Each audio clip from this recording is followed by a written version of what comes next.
杨紫演技回归流水线，吃蛋糕事件被骂查到，杨紫怎么了？说到杨紫，我们并不陌生。相对于宋祖儿、蒋依依等一众女艺人出身的童星，从小就凭借《家的孩子》惊艳亮相的杨紫，无疑已经发展成为当红偶像、工作和流量都不错的女演员。根据豆瓣收视率和观众反馈，《长沙之战》是杨紫的演技佳作，《欢乐颂》是杨紫的现代佳作，《香蜜沉沉烬如霜》是杨紫的古装佳作，而《亲爱的爱》则是杨紫甜美的好评作品。这些作品目前在任何一朵小花上都是非常难得的。杨紫能有现在的成绩，不需要自己的努力，也不需要团队和粉丝的支持。不过近年来，杨紫的颜值水平、表现水平、团队水平和个人风格都被各种质疑和指责，让人有些失望。论颜值，女星确实需要更注重演技，但杨紫在作品中扮演女主的重要角色，无论是书转剧还是原创剧本，对角色的颜值有很高的要求，那么让她的颜值保持在最佳水平是她的职责。抛开红毯脸、绷高清镜头不谈，《亲爱的爱》里那张古怪的少女脸，在余生中明显僵硬，动不动就出现木偶台词。杨紫的实际下滑趋势并不明显，毕竟有好作品后盾，开花期是必然趋势。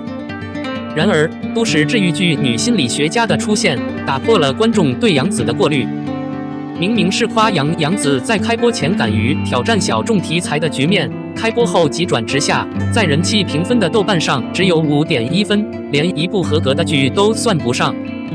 歌喉感强、欺诈宣传、停线等批评比比皆是。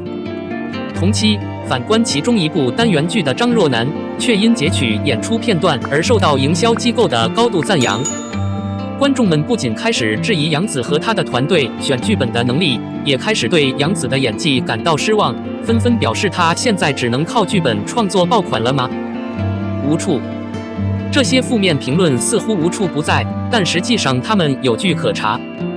纵观杨紫的演艺史，这样实力又没有颜值包袱的新生代女星自不待言。更何况，当观众对《欢乐颂》中的邱莹莹发火时，他们肯定杨紫把一个没心没肺的傻白妞演得淋漓尽致。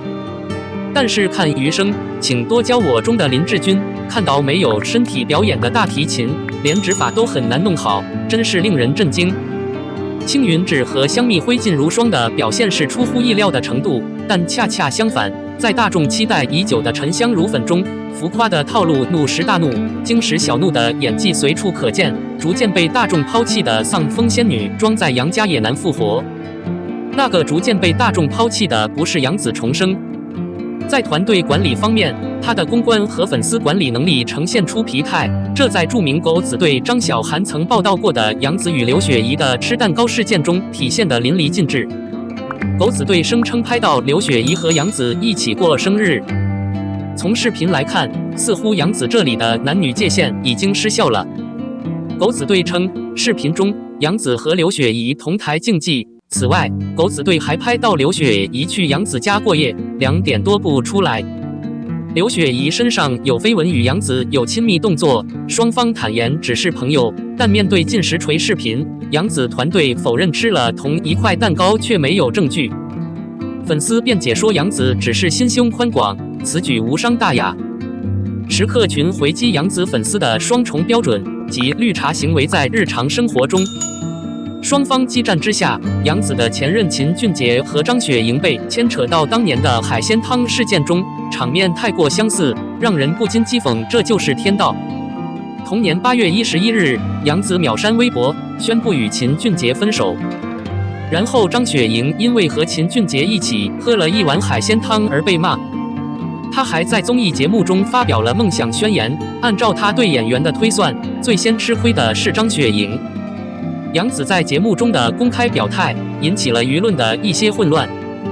公司粉丝被张雪莹攻击后，几乎所有人都被网络攻击她的男女分寸。杨紫作为公众人物，要记得谨言慎行，打磨作品。02看完《沉香如屑》，我才知道当年央视对杨紫的评价并没有错。仙侠虐恋、轮回、天地、悲剧美学，这些关键词可以放在很多以仙境为背景的言情剧上。有些导演喜欢指导有深度虐恋的电视剧，如郭虎。他的代表作有《周生若》，剧中萧南陈受折刑，罗家嫡女被逼跳楼，还有陈希夷，九陈灵犀漂泊多年，分离300年后才重逢。说到让观众流泪，他总是尽心尽力。今年夏天，他参加了7月的《沉香如屑空降》的拍摄工作。在拍摄该剧时，他曾预测到剧情的悲剧性。专题片上映时，应援和燕丹之间的无双之恋实在让人心疼。既然是后者，本来就是古代文物中的四叶汉隶，应该受到别人的尊重。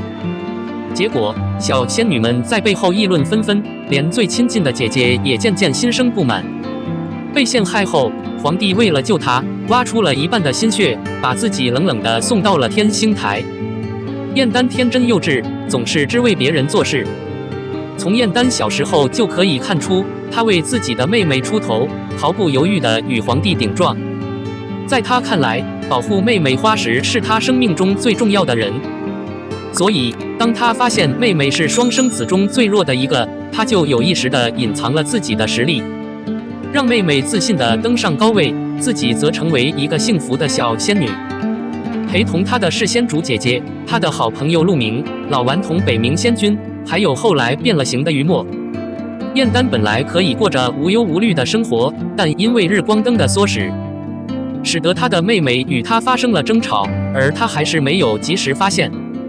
姐妹间有了隐患后，她对从仙魔大战中回来的可怜的皇帝有了怜悯之心。为了心中的正义，帮着照顾他，在给他带来生的希望的同时，也不知道该怎么做，于是就爱上了。燕丹陷入并爱上了皇帝，这其实注定了他的悲惨结局。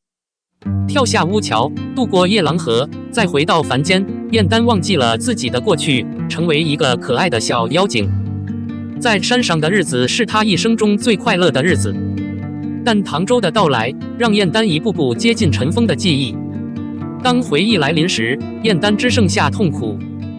在《沉香如屑》的最后一集里，连燕丹都已经知道了渡过忘川的事情，是应援专门赶来帮他渡过的，但他明白自己和这个世界，应援还是选择了后者，于是斩断情丝，绝望而去。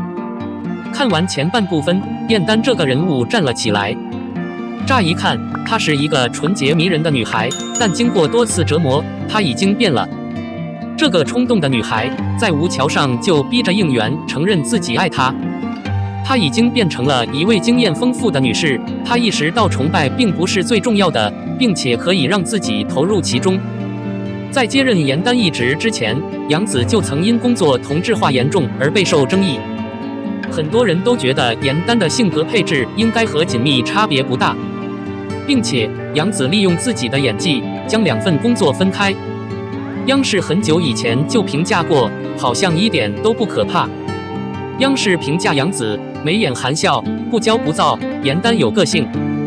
就在权威报道杨紫入党之际，央视账号元素纷纷发表评论，寓意着她的额头和眼睛都洋溢着气质，演技也没有焦躁不安。这样的评估被视为准确和不可否认的水平。不仅表示自己作为艺人应该有网络上的实力，还说出了自己身上最宝贵的当务之急。从小雪到童年，一般以开朗形象示人的杨紫，对于更有活力的工作来说，通常是合理的。更何况严丹这个从天上到人间一直叫嚣着说人话的小姑娘，近来也算是个小演员了。尤其是在白北的时候，唐周抓到了她的那群人，说他会在几天内将她练成一个解决方案。白美美自称不小心把葫芦拿到手里，冷笑道：“唐天师还真会开玩笑。”然后，此时她将葫芦一扔，拖着自己的小脸一动，一身绝技，有效地将葫芦里的族人送了出去。这样一个小小的表演停止者，不止一个并不迷人。尽管如此，杨紫还是有效地准备了面部亮点，让他们做出最合理的发音。组件片中，犀利的小幻影严丹心思缜密。很多时候，当他翻白眼的时候，他可以无休止地思考得到。不管怎样，他害怕的时候，都是一只受惊的小兔子的凄惨模样。精明这个词对他来说是完美的。严丹到此为止还没有完成，即将到来的工作逍遥又一次站了出来。比燕丹更恶毒的是，小妖当年穿的是男装，是杨紫的飞跃。沉香如片有如此大的收获，我期待长相思也能带来震撼。03，肖战最近的大片在网上也有消息传出，可能定档8月21日的《玉骨遥控》。对于肖战，很多网友都会认为是容光焕发、魅力四射的大个子。他一直以作品征服所有人，但不可忽视的是他的个性和外貌。这样的财神爷一般都会被无数网友所珍视。不仅有很多作品的资金支持者喜欢追踪他，还有很多品牌也需要寻找与他的合作。对肖战有用的品牌肯定有很多，其中相当一部分是大品牌，值得信赖。有更多的品牌参与同样是有好处的，至少肖战的素材很多，时不时能见到肖战。8月20日，肖战最近的一部大片再次红牌，这次是大牌梦洁。肖战表示，一个体面的梦想需要一条舒服的毯子和梦洁顶级的床上用品。更重要的是，发布了一段30秒的限时视频。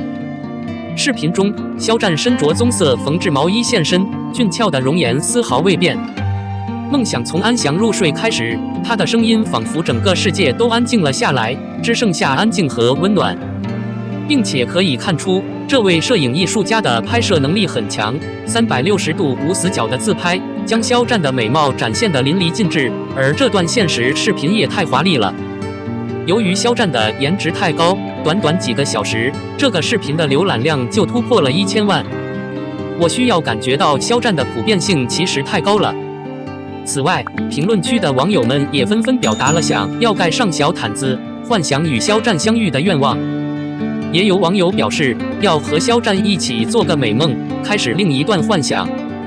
这种曝光效果简直是满满当当，可惜只有一个代表。不过网友们也不必被吓倒，虽然一家人意图做不到，但一家人一影还是可以想象的。CT 从玉骨遥控传来了新的消息。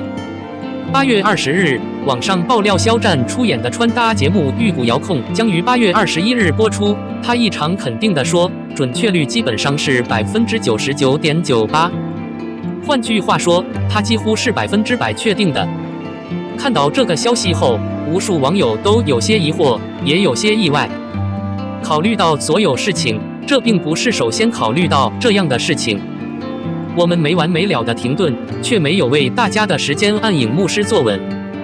所以消息出来后，大家都非常小心，此时没有接受报道，没有任何问题。警觉通常很好，但是小鱼觉得你应该跟上具体的假设，综合考虑，这就是实影。而且小雨也猜想这次的消息应该是真的，你凭什么这么说？如果你把注意力集中在这段时间播出的电影上，网友们就会追查到一个例子。目前几乎没有曝光，空降就直接来了。所以过去的沉香如碎片、冰与渔火等等，都是直截了当的空降播报，可能有比较的导火索。如果要传播玉骨遥控，几乎可以肯定空降模式，所以这次有一定的机会有效。尽管如此，这并不意味着这一次它应该是有效的。在任何情况下，每个人都应该在权威声明上归零。只是为了这个节目，你要继续保持精力，综合考虑，那就是肖战。终于，让我们一起期待吧！相信8月21日，玉骨遥一定能如期播出。